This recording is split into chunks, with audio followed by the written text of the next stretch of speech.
Everybody enjoyed the Sacred Garden or Agriculture Part 1. So I decided to keep on rolling with talking about plants in your garden. And I think I'm also going to be doing a class in February. And I think I'm going to do Sacred Agriculture Part 3 because it's also the next, Nice. that's the spring of our spring, really, right? So anyway, but tonight I wanted to talk about sacred gardening, kind of particularly. So why sacred gardening? First of all, whatever you do, I think I said this in my first presentation, but to me, this is where like the most important thing for me is that anything you do with the earth is sacred, because really everything is sacred. Think about it. There's nothing that's not sacred. Even things that are bad are still sacred in their way, you know? Not that we don't have to not like them or whatever, but we still have to accept that that's part of it. So especially when you're in your garden and you're working with the elements, and you're working with the earth and the plants and the animals and the insects and things, this is a very sacred time. And so I just really wanted to talk tonight a little bit more about how you can sort of incorporate your spiritual practices into your gardening, and not just in your own personal gardening, but in your perhaps in gardening further afield, say like the Unitarian Universalist Church of Fort Lauderdale. But in all seriousness, being able to think about the sacredness of gardening, and taking our what we do, like for me, like a lot of my spiritual practices are very natural. There's like, I love pomp and circumstance and ritual and fantastical altars and all that kind of stuff. But there's a certain kind of solace and comfort in being in your garden, weeding and being one, and like just kind of feeling the plants. I mean, like literally scientifically, like us, plants are energy. And we're energy workers, so we should be able to connect with the energies of the plants and the soil and the sky and the water when we are in our gardens, and the sun, or lack of it, depending on the day. Like for the next several days, it's not going to be pretty. One of the ways that I love altars, because that's just, to me, that's one of the ultimate ways that you can express your spiritual practices is with altars and shrines that reflect what's important to you. They don't have to necessarily be to a particular god or goddess, though many of them are. There's lots of concrete statues that do fantastically out in people's gardens. I'm sure we all have a Buddha statue here or there. And here, the picture here is one of, actually, I'm a landscaper for a living also. So this particular client was very Catholic and very devoted to the Virgin Mary, and she wanted to build a shrine to the Virgin Mary in her yard. So that very first picture is that space before I got hold of it. And then the next picture over is right after I planted it. Now it's actually like huge. That small little dinky tree right there is a big giant tree with white flowers. So the Virgin Mary, white. So all the flowers in this garden are white flowering. So we have a sweet almond and white flowering African iris, white rain lilies, white plumbago, white milkweed. So all these things. So you can see like the part of creating a shrine or an altar in your yard is that you get to think about things like the meaning, like what are you really trying to recreate in your daily life, you know, when you walk away from your garden. Well, your garden is a place you can start with that. So choose something that you want help with, or something that just helps you to relax and get rid of all the stress and strain of everyday life, you know, especially nowadays with COVID-19. It's, you know, very, very stressful sometimes. The garden is the perfect space to be able to connect personally. Now, having said that, we can also, especially since it's outside, we can work in gardens. Now, I was joking about the UUCFL, though. I would love to see you all come out for our work days, but many many communities have gardens in their communities that you can actually become connected with. They can be food gardens, or you can volunteer to pull out non-native invasive species at a local park, whether it's county or state or city, whatever. But these are all ways that you can kind of connect, not just with yourself to nature, but understanding the interconnectedness of community, right? In a garden, everything in that garden is connected to the other thing in it, and they all work together to make a successful space. You know, plants do actually speak to each other chemically under the ground, especially large trees and in more natural habitats, like in less natural ones like here where we kind of throw a lot of non-native species in. But if you're in a lovely habitat out in nature, all those plants speak to each other. They're a part of a community just like we are. It kind of behooves us to learn a little bit about how to be in community with other folks by watching how natural areas that have not been invaded by non-native species that kind of take over everything. So gardening is not just for the, I want to get away from everything. It's also a way to connect with everything also. So it's an interesting sort of round and round, right? You start in one space and you end up, and the starting space is taking care of yourself by going in your garden, whether it's to garden for food or it's garden to just have pretty flowers. But that makes us able to deal with sometimes a little bit more effectively the outside world. And plants don't talk back, frankly. Not always. They can talk back, but you know, I mean, they don't back talk. Maybe that's a better way. They don't back talk. So, like I'm saying, I guess this slide really kind of shows what I've done sometimes in my own yard. So this was for Beltane actually, but I have this stuff just sort of laying around my garden all over the place. So I can just gather it up and put it into one or two spaces. And so I have an elemental garden that I actually work with for doing ritual. And when I do Yamayan in January 2nd, you'll see that this is the garden that we'll be working with. Now I did take down the Beltane tapes for the south there. They have finally rotted off the Beltane pole that is still standing up in my yard, but it is falling apart. It's rotting finally. But I feel, I mean, I can only share with you my personal experiences in terms of, I know that when I don't spend enough time in my garden, I am not as happy of a person. I'm definitely much crankier. And just being able to connect and create spaces in my own garden that are comforting to me so that I can go and do the other stuff I need to do outside of my private garden world, you know, where I have all my fairies and I have my butterflies and my birds and my other wildlife, my pollinators that I'm very interested in. So all the energies that I find in my garden, the different elements that I find, and of course, I'm sure most of you are aware, but most plants have an element associated with it. I love Cunningham's magical herbal. I think was it called the Cunningham's herbal? Cunningham has a herbal like encyclopedia, and he talks about the elements that are assigned to various plants generally, not just herbs and stuff like that, but just plants in your yard. It's a very fascinating, there's thousands and thousands and thousands of plants in there.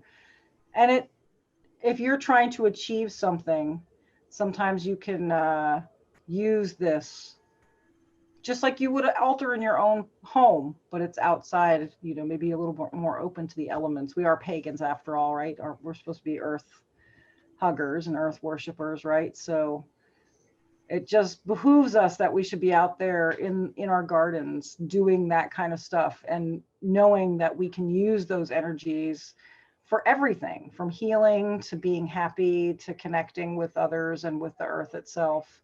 And So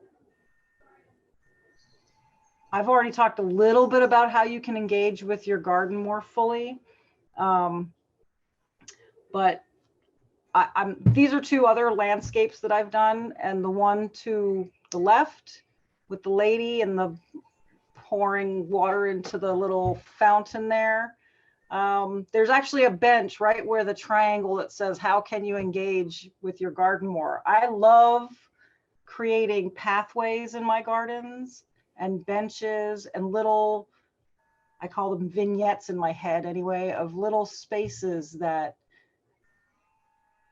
there's somewhere I want to go, right? I'm creating sort of little fairy tale areas. I'm just telling you how I'm doing it. So go ahead and find your own inspiration. Maybe you're more like to the right, more like the lady who owns this house. She's got Buddha statues like all over her property. And I've gotten to build little Buddha shrines all over her property in Fort Lauderdale. It's so much fun.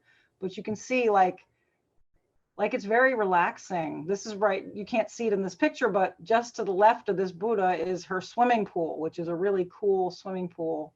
And it's very relaxing and cooling, and it's chill. And she has pathways all through her property that you can just walk around and see all the Buddhas. These things, if you think of them like a meditation,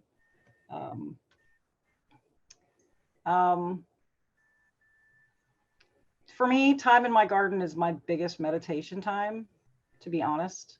And I spend a lot of time not just building altars, but I also make offerings. All your garden variety, if you will, spirits, elementals, etc., are present. And it's the perfect place to make offerings for any kind of thing that you're trying to do. Even if you have your altar in the house, going outside to put your offerings is wonderful. But if you create a garden specifically for some purpose in mind, even if it's just a small place where there's a statue and a couple of plants, you can add a spot to make offerings to the earth spirits and to the elementals. For me, weeding is meditation. Sometimes I get so wrapped up in it though that I hurt my back because I'm all scrunched over, but it's worth every little pang for the meditation value that you get. The other thing is really, I mean, your garden is your friend. It's a pal that you hang out with, like as a whole. Like it might feel like there's more than one, and there are obviously more than one elementals, but the being as a whole, as a garden, like this is a friendship, and most friendships take time and effort to, to nourish and to spend time with those friends. Like it's not just like, you can't just expect your friends to continue to stay your friends if you don't like do anything for that friendship to continue. So I want to suggest to you that your garden, especially if it's your intimate garden right around your home, this is your friend, and you should think about gardening as an act of friendship to the land that's around you. And being very mindful when you're in your garden. I mean, obviously meditation requires mindfulness. And I think that's part of having a garden is being mindful enough to see things. So you, like on the practical end of gardening, you have, okay, so maybe there's some bad critters that are attacking a plant, or there's a fungus going on, or there's something that's maybe one of your sprinkler heads is broken and one of your plants isn't getting enough water, or all those are kinds of mindful things, like practical mindful things that you need to be able to do in a garden for it to be just basically a successful garden, right? So if you kind of take that a step further with things like meditation, or actually I know that when I'm the most upset, the first thing I want to go do is sit on a bench in one of my benches in my garden and just talk to mom, right? But that's a mindful exercise, right? But I've been doing it for so long in my own garden. Like I do it all the time. I'm always out there either scouting for problems or weeding or doing this or thinking where I want to plant stuff and all those kinds of things. So I'm already connected, so I can take that practical connection to that next level of spirituality and friendship. So I think they go hand in hand, just like anything else.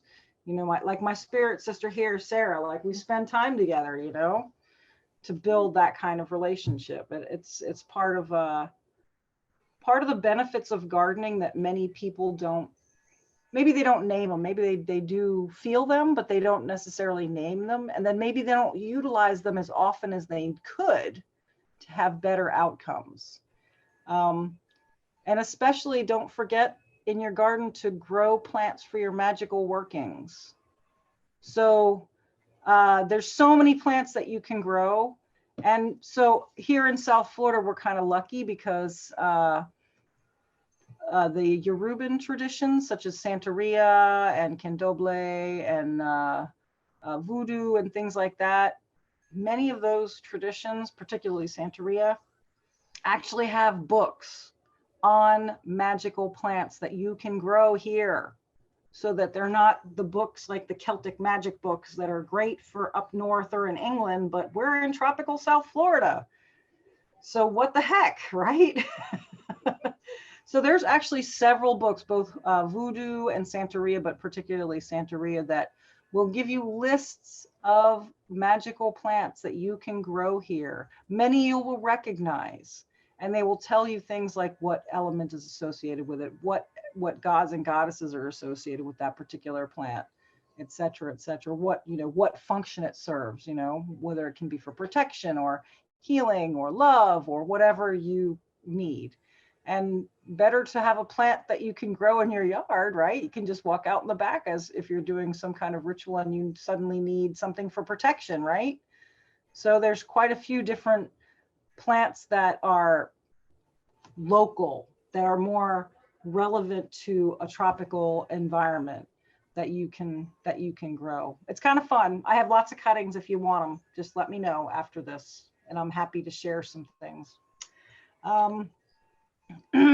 Okay, so at the church, actually, there's quite a few spaces that you can go to sit and relax and unwind on a broader, you know, on that bigger scale of community. There's lots of benches. We do actually have to get the benches fixed in the Memorial Garden, but other than that, we've got the butterfly garden, the labyrinth, and the peaceful garden in the front. And also there's a small garden right at the back corner that I don't know who did that has a Catholic statue back there. Do you know the one that I'm talking about? Yeah. Oh, yeah. That was a Boy Scouts project Okay. that was started, and then there's some juniper back there that never got watered and died. Oh yeah. But there's still some paving stones and the statue of the Virgin Mary. Right. So basically there are places that you can go there and relax. Like I think they have a school that's there Monday through Friday in the mornings and the early afternoons. But other than that, there's places that you can actually go to the church and relax and meditate and walk the labyrinth and walk the grounds and sit on the benches and enjoy that space, because that space is fantastic. I'm sure y'all have been there a bunch of times, but when you're on your own there, like you discover all kinds of neat little nooks and crannies, and you can connect with the place also a lot better. I do highly recommend this, even if you can't get to the church, if you can volunteer at your local park. A lot of them will be happy to welcome volunteers that are willing to do some work even once a month. If you, whatever kind of time you have, they're usually willing to utilize your services. The church, we have done work days there the second Saturday of the month for years and years and years. There's things to do in the church as well as out of the church, but we've really, the CUUPs group has really focused on working on the outside grounds and maintaining things like the labyrinth, especially, and the butterfly garden, which is that little island right off the back patio between the, where the fire pit, that small fire pit's right between the two of them. And there's a little place to leave your offerings, a little fairy altar. We also put that out there. And then of course there's the peace pole garden in the front, which the church requested, excuse me. And there's 3 benches out there, so you could actually hold a little party out there and social distance all at the same time. So sacred gardening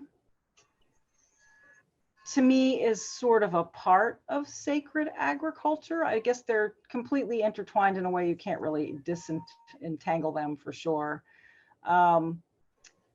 But saying garden as opposed to agriculture, like when you say agriculture, you think food, right? You think, oh, farmers. You think, you know, fields and cows and chickens and stuff like that, right? But gardening is a little bit more personal and up close and personal, and something that you can do. Even if it's just a plant on your windowsill in your kitchen, you're still gardening.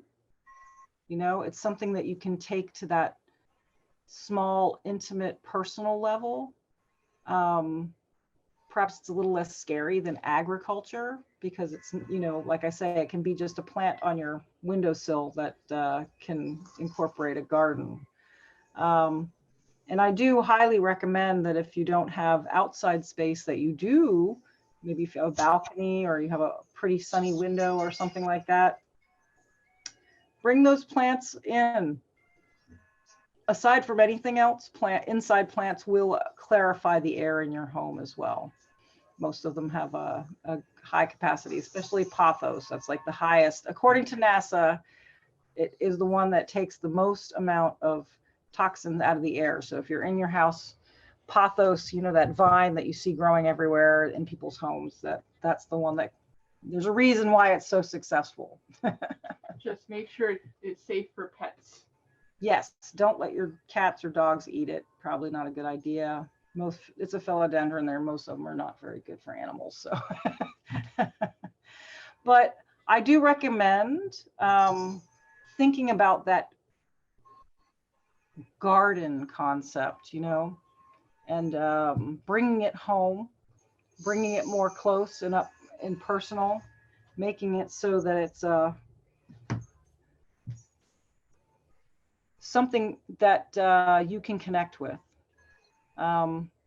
I spend a lot of time with gardeners. I'm a master gardener for Broward County, and I'm always talking to these, you know, gardeners who have, like, there's just one lady who does tomatoes every year, and she literally grows thousands of tomato plants to give out to the community so that they can take them home to their own gardens and grow tomatoes and food in their own gardens, which I think is super duper cool.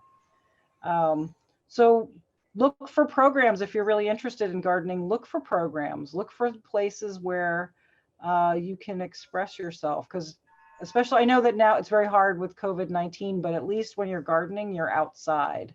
And well, you can see the labyrinth picture here, that bottom picture. I think you can see Sarah. She's actually Birch is wearing a mask. Yes. So we were actually out there last month and we were wearing masks. We finally realized that we were all standing like 25 feet apart, so we didn't have to wear a mask and we could just, you know, I think I had been just carrying some stuff back, so I was on to walk past people, so I put mine back on. Yeah. Because I think I was walking back from where those other people were standing to the right, brush. Yeah. So yeah, when we were close to each other, we would put the mask on, and I think I was walking back, and he said, "Picture," and I was like, "Say cheese." Yeah. I'm used to taking pictures so we can prove we actually did some work. Look, I swear they were there. Look, it wasn't fairies. I promise. Well, they think it was me. Yes. But I know that a lot of parks are still doing volunteer stuff, and they're always welcoming folks to come out and help them with maintaining their parks if you can't get to the church. Though you are welcome to go to the church anytime you like and weed the labyrinth. No one is going to tell you to go away, for sure. So know you always have a home at the church for that sort of thing. So regarding our little second Saturday of the month work day, we're joining the rest of the church group, the church family there, the Unitarian Universalists. We saw like 4 or 5 people, right? Yeah. There was a couple of other people there. They were mostly in the front. So we kind of, everybody was good about keeping their distance. They're there from 8 o'clock in the morning until 12 o'clock in the afternoon. So you're welcome to come earlier if you want, but I figured 10 to 12 was probably more realistic for trying to get folks to come out and help do this kind of stuff. If you come, do bring your mask just in case you do need to put it on. And we are trying to do some social distancing and following, CDC protocols. But also do bring gloves and clippers or any other kind of gardening tools, because there's more than weeding to be done if that's what you're interested in doing. I try to bring bug spray, but bring bug spray. There's mosquitoes, a lot of them, especially now that it's been so wet. Tons of bug spray. We tend to try to work in the shade, but sometimes we're in the sun, so do bring some sunscreen so you don't, fry like a little, red chili. We're gonna bring snacks and drinks, but if you have anything special you need, you should bring it. There is water. There's a water fountain inside the church, so when we have access, and we have access to the bathroom, so don't worry, you don't have to pee in the bushes. Not that there's anything wrong with that, right? Please don't pee in the bushes. Why? Because we can all see them. Well, we can go, there's plenty of places to hide. Anyway, you can have that discussion on the time that you come, if you really, whatever. But also wear long pants and long sleeve shirts. You can wear like t-shirt under with like a long sleeve shirt. I found that, especially with gloves and a hat, that can keep you from getting bitten by too many bugs and also getting too fried by the sun. And it soaks up all that beautiful sweat you've just exuded for all of us. And do wear closed-toed shoes, because I'm sure if you've been around long enough and you've known me long enough and you see me out at these work days, I've shown up more often than not in a pair of flip-flops. Not the smartest thing on the planet to do. I've also stubbed my toe on numerous occasions and dropped heavy objects onto them. So I highly recommend wearing sneakers or hiking shoes or, work shoes or something like that. And also a hat. Because it can get pretty sunny out there if we're out like in the butterfly garden on the south side. Does anybody have any questions about gardening that they'd like to ask me? I have two questions though. One, when you were talking in the beginning about creating the space and putting it together yourself, I can't physically do some of the work. So is it okay if you have somebody else do it for you if you set it up or design it? Of course. Yeah. Okay. Because there's certain things I just can't lift for what I want to do, the brickwork and all that other kind of stuff. I just want to make sure. Yeah, no, of course. You might suck them into your lovely, energetic wonderfulness, and they might get that I can do. Let me add to that. What she did for someone else's garden. Yes, I saw that, the pictures but you're a professional person who does it. I'm just wondering. No, I'm a professional landscaper, so yeah. Yeah, if I hire somebody who's not a professional landscaper, that's the same thing, because it's still my design, still my energy behind it, even if they do the actual work. Yeah. Okay, good. I would say to you, all you're doing is you're drawing the other person into your energy field. So that works then for me. That's good. Yep. Okay. As long as you're happy with their energy, that's all that counts. Gotcha. Oh, I forgot my final one. So that's me, part of my professional look when I'm out there doing my thing. And then I work with schools a lot. So I teach high school kids how to weed. Isn't that hilarious? Yeah. So this is South Plantation High School with one of the weeding classes that I did with them, and taught them how to identify non-native bad weeds and how to get rid of them properly. It's called weedology. Yes.